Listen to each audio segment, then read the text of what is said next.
आज हम लोग बात करने वाले हैं बीए पार्ट 1 हिस्ट्री ऑनर्स का चैप्टर 12। चैप्टर 12 से पहले हम लोग चैप्टर 11 तक बहुत अच्छा से पढ़ लिए थे। ये पेपर 1 का चैप्टर 11 तक बहुत अच्छा से हम लोग पढ़ लिए थे। अगर देखना है तो लिंक डिस्क्रिप्शन में होगा या प्ले लिस्ट में भी जाकर देख सकते हैं। अब आज हम लोग पढ़ेंगे चैप्टर 12। चैप्टर 12 क्या नाम है?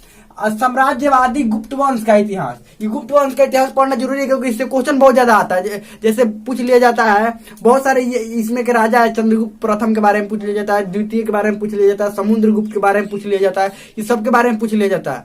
तो ये और गुप्त वंश के प्रशासन के बारे में पूछ लिया जाता है। तो इसको पढ़ना बहुत जरूरी है। तो चलिए हम लोग देखते हैं। ये चैप्टर का ही नाम है साम्राज्यवादी गुप्त वंश का इतिहास। तो देखिए गुप्त वंश क्या था, कैसे था, इसको समझने के लिए सबसे पहले देखना पड़ेगा कि गुप्त वंश के संस्थापक कौन थे। गुप्त वंश के संस्थापक थे श्रीगुप्त। कौन थे? श्रीगुप्त। अब समझिए गुप्त वंश थे कौन। ये भारत हो गया।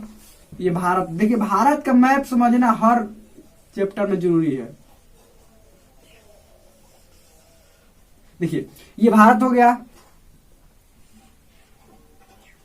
ये भारत हो गया। और देखिए ये जो इससे पहले आईएसपी के नाम आप लोगों को बताए भी थे, आईएसपी।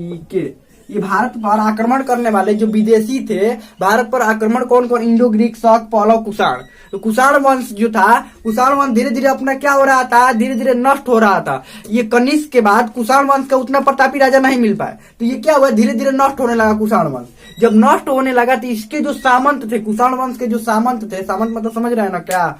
राजा पहले जमीन, ये वेतन के बदले, मान लीजिए कोई कर्मचारी हो गया तो उसको वेतन के बदले हर महीने जमीन देते थे। अब जमीन निश्चित होता था, मान लीजिए हो गया 20 बीघा 30 बीघा। अब उस समय का मापन प्रणाली क्या थी?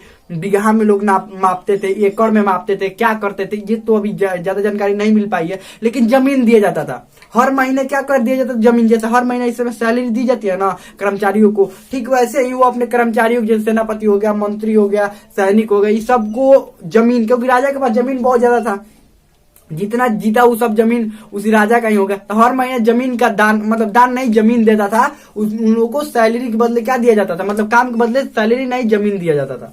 तो वही जो जमीन लेते थे वही अपना जमीन पर अपना शासन स्थापित करते थे, वही सामंत होते थे। वही धीरे धीरे वो क्या बन जाते थे, राजा से भी बड़ा बन जाते थे। मान लीजिए राजा के पास कुल 20 एकड़ जमीन है, मानते हैं 20 एकड़ नहीं होता है, बहुत हजारों एकड़ जमीन होता था राजा के पास। तो 20 एकड़ धीरे धीरे हर साल हर महीना दे रहा है ये, तो राजा के पास जमीन कम हो जाएगा ना, तो धीरे धीरे कम होता जाता था और जिसके पास ज्यादा हो जाता था वही सबसे बड़ा सामंत हो जाता था राजा का। तो वैसे ही गुप्त वंश जो थे राजा के ये सामंत थे। किसके? कुषाण वंश के सामंत थे। अब कुषाण वंश इधर फैला हुआ था, आपको पता ही है। ये कुषाण वंश कहाँ पर था? इधर है, इधर एक क्षेत्र में, यहाँ पर थोड़ा सा आगे बढ़ गया था, यहाँ पर था, थोड़ा सा आगे बढ़ा हुआ था। तो इधर के क्षेत्र में फैला हुआ था, क्योंकि आपको पता है कि कनिष्क ने चौथी बौद्ध संगीति कहाँ पर करवाई थी? कश्मीर में ही करवाया था। तो ये ऐसे फैला हुआ था। तो कनिष्क के समय कोई भी सामंत खुद को आजाद घोषित नहीं करता था, अपना क्षेत्र घोषित नहीं करता था, खुद को राजा वहां का घोषित नहीं करता था। लेकिन जैसे ही कनिष्क के बाद धीरे धीरे शासन कमजोर होने लगा, तो राजा सामंत जो बड़े होंगे ही खुद को स्वतंत्र घोषित करेंगे ही। अगर मुख्य जो होता है शासन का मुख्य जिम्मेवारी संभालने वाला वो कमजोर हो जाए तो ये खुद तो ये अपने आप को बड़ा घोषित कर ही लेंगे, बड़ा घोषित नहीं करेंगे। तो वैसे ही यहाँ पर थे, यही यहाँ पर कौशाम्बी, उत्तर प्रदेश कौशाम्बी में, कौशाम्बी उत्तर प्रदेश कौशाम्बी में थे कौन? ये गुप्त वंश। ये गुप्त वंश थे उत्तर प्रदेश के कौशाम्बी में। ये भी कुषाण वंश के ही सामंत थे। किसके? कुषाण के सामंत थे। जब तक कनिष्क था ठीक ठाक चल रहे थे ये लोग। कनिष्क के बाद श्रीगुप्त ने क्या किया? श्रीगुप्त ने क्या किया? देखा कि धीरे धीरे ये लोग कमजोर पड़ रहे हैं। कौन? कुषाण वाले। तो ये गुप्त वंश का श्रीगुप्त ने क्या किया? गुप्त वंश की स्थापना किया और अपना क्षेत्र घोषित कर लिया, अपना क्षेत्र और खुद का शासन घोषित कर लिया। हम यहाँ के मतलब शासन घोषित कर लिया कि हाँ ये हमारा जमीन है, ये जमीन हमारा है, इस पर किसी और का अधिकार नहीं है। तो ठीक है, क्या दिक्कत है शासन घोषित? राजा को भी कोई दिक्कत नहीं हुआ, क्योंकि राजा ने इनको जमीन दिया है तो ये अपना क्षेत्र घोषित करो, कुछ भी करो, राजा का थोड़ा इससे मतलब है। क्षेत्र मान लीजिए उसका जमीन है, क्षेत्र घोषित कर ले कि इसका अंदर किसी को नहीं आना है, तो क्या दिक्कत है? किसी को दिक्कत थोड़े होगा, कुछ दिक्कत नहीं है। लेकिन ये खुद को राजा घोषित नहीं करते थे। पता है क्यों राजा घोषित नहीं करते थे? क्योंकि ये डरते थे। किससे? इससे डरते थे, ये कुषाण वंश से डरते थे, क्योंकि अगर राजा को ये बात पता चल गया कि हम अपने आप को खुद राजा घोषित कर स्वतंत्र हो, वो हम पर आक्रमण कर देंगे, इसलिए डरे घोषित नहीं करते थे। तो ये श्रीगुप्त ने क्या किया, यही अपने क्षेत्र और शासन घोषित किया। क्या किया, क्षेत्र और शासन घोषित किया कि हम यहाँ के राजा, और ज्यादा कुछ इसने किया नहीं। श्रीगुप्त ने इसको माना जाता है संस्थापक। उसके बाद कौन आया यहाँ पर, इसके बाद आया इसका जो लड़का था, इसका लड़का, ये पहला राजा था, ये दूसरा, इसका लड़का घटोत्कच। घटोत्कच कौन, इसका लड़का कौन था, घटोत्कच। तो ये आया, तो ये भी ज्यादा कुछ नहीं किया, ये भी अपना शासन, हाँ, लेकिन ये किया ना कि ये अंदर अब किसी को भी आने नहीं दे रहा था। मतलब ये अपने शासन के अंतर्गत, ये खुद को वहां का शासन था, शासन की जिम्मेवारी इसके पास खुद थी, और किसी को अंदर नहीं आने दे रहा था। और राजा भी तो ऐसे ही होता है ना, राजा के पास क्या होता है, मतलब जमीनें ना होता है, और जो जमीन के अंदर रहता है, मान लीजिए ये इस क्षेत्र के अंतर्गत, ये राजा के पूरे क्षेत्र है, जो इसके अंतर्गत रहता है राजा को टैक्स देता है, यही तो होता है। तो जो इसके अंतर्गत रहेगा, इस सामंत है, गुप्त वंश के सामंत, तो इसको टैक्स देंगे। ये तो राजा के ही जैसे है, लेकिन खुद को स्वतंत्र राजा घोषित नहीं कर रहे हैं। क्यों नहीं कर रहे हैं, क्योंकि राजा से डर रहे हैं, इससे डर रहे हैं, इसीलिए ये स्वतंत्र घोषित नहीं किए। ये भी ज्यादा कुछ नहीं कर पाया। इसके बाद कौन आया तीसरा नंबर में, चंद्रगुप्त प्रथम। चंद्रगुप्त प्रथम कौन आया, चंद्रगुप्त प्रथम आया। घटोत्कच के बाद देखिए, घटोत्कच के बाद चंद्रगुप्त प्रथम, ये हुआ, ये इसका ये हिम्मत दिखाया, और इसने क्या किया, खुद को स्वतंत्र राजा घोषित कर लिया। बोला इन लोगों से कि हम अब आपके अधीन नहीं, आपके सामंतवंत नहीं, हम खुद राजा हैं, बस अब जो करना है करो हमारा। अब क्या करेंगे, ये खुद ही इतने कमजोर थे कि अपने संभाल ही नहीं रहते। इतना दूर कौन आएगा, ये इधर से छोड़कर क्षेत्र इतना दूर लड़ाई करने नहीं आ सके। इसीलिए ये जो इसको वास्तविक संस्थापक माना जाता है।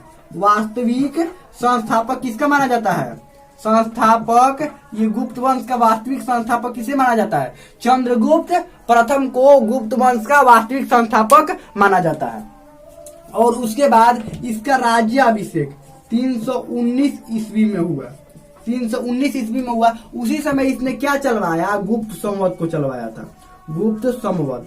तो अब बहुत सारे लोग कहेंगे कि जैसे विक्रम संवत, शक संवत, इस समय नाम सुनते हैं, तो ये गुप्त संवत का नाम क्यों नहीं आता, क्योंकि ये जो गुप्त वंश के शासन तक ही ये संवत चला, उसके बाद कोई इसको नहीं चलाया, इसीलिए वो वहीं पर बंद हो गया। कौन, ये गुप्त संवत वहीं पर बंद हो गया।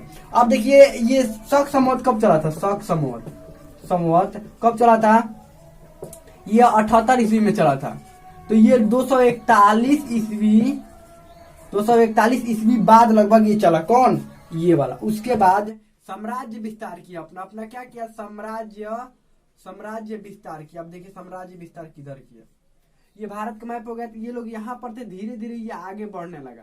और साम्राज्य विस्तार करने के लिए राजा 2-3 को तरीका अपनाते हैं। कौन कौन तरीका अपनाते थे, ये इतिहास हमेशा देखिए, कोई भी अपना साम्राज्य विस्तार करने के लिए 2-3 को तरीका जरूर अपनाएगा। कोई भी राजा रहेगा, पहला युद्ध करेगा और सामने वाले से युद्ध करके उसका क्षेत्र जीत लेगा, एगो ये तरीका हुआ। दूसरा दोस्ती बढ़ाएगा, दोस्ती से वो अपने में मतलब मिल गया, अगर दोस्त बना लिया तो ठीक है, उसी का सब साम्राज्य हो गया, कोई दिक्कत नहीं है, उससे कोई खतरा ना हो। बस साम्राज्य का मतलब ये हुआ कि कभी मदद मांगे तो मदद मिल जाए, मदद मांगे सैनिक मदद तो मिल जाए, और उससे खतरा ना हो। यही ना, कोई राजा को यही चाहिए होता है ना कि बगल वाला जो साम्राज्य है, मान लीजिए ये राजा हुआ, तो ये बगल वाला जो राज्य है इसको खतरा ना पहुंचाए और समय पड़ने पर इसको मदद कर दे, यही चाहिए होता है। तो अगर दोस्ती हो जाएगा दोनों में तो मदद मिल ही जाएगा।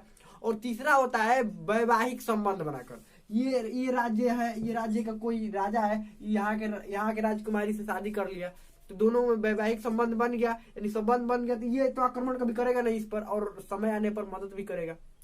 तो देखिए यही तरीका होता था। तो इसने भी क्या किया, चंद्रगुप्त प्रथम ने वैवाहिक संबंध बनाया, यानी कि विवाह किया। अब विवाह कहाँ पर किया, लिच्छवी के राजकुमारी, यहाँ पर लिच्छवी के राजकुमारी कुमार देवी से इसका विवाह हुआ। क्या नाम था राजकुमारी का, कुमार देवी, ध्यान रखिएगा, कुमार देवी से इसने विवाह किया। और उसके बाद एक सिक्का चलवाया, सिक्का, उस सिक्का का नाम था राजा रानी सिक्का, राजा रानी सिक्का। सिक्का का क्या नाम था, राजा रानी सिक्का। एक तरफ राजा का नाम अंकित था, दूसरी तरफ रानी का, मतलब सिक्का हो गया, एक तरफ राजा है दूसरी तरफ रानी है, तो राजा का नाम क्या अंकित होगा, चंद्रगुप्त प्रथम, और रानी का नाम कुमार देवी अंकित था। समझ में आ गया, आगे बढ़ते हैं। तो ये राजा रानी का सिक्का चलवाया, और इसने सबसे ये सोना का सिक्का चलवाया था, सोना का सिक्का था ये। और उसके बाद सबसे पहले चांदी का सिक्का इसी ने चलवाया था गुप्त वंश में सबसे पहले चांदी का सिक्का चलवाया था। सिक्का क्या किया था? चलवाया था। अब इसका साम्राज्य विस्तार इधर हो गया, लिच्छवी की तरफ 20 का साम्राज्य विस्तार क्या हुआ? बढ़िया, ठीक ठाक हो गया। उसके बाद इसका उत्तराधिकारी कौन था? पता है इसका उत्तराधिकारी कौन था? इसका उत्तराधिकारी था समुद्रगुप्त। यानी कि इसने समुद्रगुप्त को अपना सत्ता सौंप कर, मतलब अंतिम दौर में, अपने जीवन का अंतिम दौर में समुद्रगुप्त को सत्ता सौंप कर और खुद क्या कर लिया? संन्यास ग्रहण कर लिया। खुद क्या किया? संन्यास ग्रहण किया। इसने खुद संन्यास ग्रहण कर लिया। अब इसके बाद कौन आएगा? समुद्रगुप्त। कौन? समुद्रगुप्त। अब इसके बाद हम लोग किसके बारे में पढ़ेंगे? समुद्रगुप्त के बारे में पढ़ेंगे। हम लगता है बहुत अच्छा समझ में आ गया होगा। अगले भाग में हम लोग समुद्रगुप्त के बारे में पढ़ेंगे। हम लगता है बहुत अच्छा समझ में आ गया होगा। कोई भी डाउट हो, कोई भी क्वेश्चन हो तो आप कमेंट में पूछ सकते हैं। हम लगता है कि समझ में आ गया होगा।